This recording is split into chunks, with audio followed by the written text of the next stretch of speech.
प्यारे दोस्तों, पिछले अध्याय में हमने महान मुगल सम्राट अकबर का इतिहास का पहला भाग पढ़ा। आज हम अकबर का दूसरा भाग पढ़ेंगे। उससे पहले चैनल को सब्सक्राइब, लाइक एंड कमेंट कर दीजिए ताकि आने वाली नोटिफिकेशंस आप तक जल्दी से जल्दी पहुंच जाएं। तो चलिए दोस्तों, शुरू करते हैं भाग 2। अकबर की शासन प्रणाली का प्रमुख भाग मनसबदारी प्रथा था। दोस्तों, मैं आपकी जानकारी के लिए बता दूं कि मनसबदारी प्रथा क्या थी। मनसब फारसी भाषा का शब्द है। इसका अर्थ है दर्जा या रैंक या पोजीशन। जिसको यह दिया जाता था उस व्यक्ति को मनसब कहा जाता था। अकबर के समय इस प्रथा में जिस व्यक्ति का जितना ऊंचा स्थान उतना ऊंचा मनसब दिया जाता था।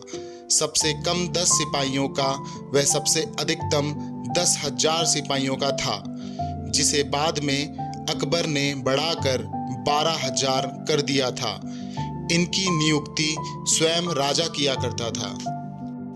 अकबर के समय में प्रसिद्ध सूफी शेख सलीम चिश्ती थे। इन्हीं के नाम पर अकबर ने अपने पुत्र का नाम सलीम रखा, जो बाद में जहांगीर के नाम से प्रसिद्ध हुए। अकबर को स्थापत्य कला के क्षेत्र में भी काफ़ी अच्छा कहा जा सकता है, क्योंकि दिल्ली में हुमायूं का मकबरा, आगरा का लाल किला, फतेहपुर सीकरी, दीवाने खास, पंचमहल, बुलंद दरवाज़ा, जोधा भाई महल, इबादत खाना, इलाहाबाद का किला व लाहौर का किला इत्यादि अकबर ने ही बनवाए। दोस्तों, अकबर के समय उनके 9 नवरत्न थे। पहला, बीरबल। इन्हें अकबर के राजा के उपाधि के बराबर दर्जा मिला हुआ था। वह इन्हें न्याय विभाग का सर्वोच्च अधिकारी भी नियुक्त किया गया था। टोडरमल। अकबर ने इन्हें वित्त मंत्री बनाया। इन्होंने सर्वप्रथम भूमि लेखा जोखा एवं मापन प्रणाली तैयार की थी। अबुल फजल। ये अकबर के मुख्य सलाहकार व सचिव थे। इन्होंने अकबरनामा व आईने अकबरी की रचना की व विष्णु शर्मा द्वारा रचित पंचतंत्र को फारसी में अनुवाद करवाया। तानसेन। ये एक बहुत ही ज़्यादा उस समय के सबसे अच्छे संगीतज्ञ थे। इन्होंने कई रागों का निर्माण किया। मानसिंह। अकबर की सेना के प्रधान सेनापति थे। इनकी बहन मान भाई का विवाह जहांगीर से हुआ। अकबर अब्दुल रहीम खान खाना।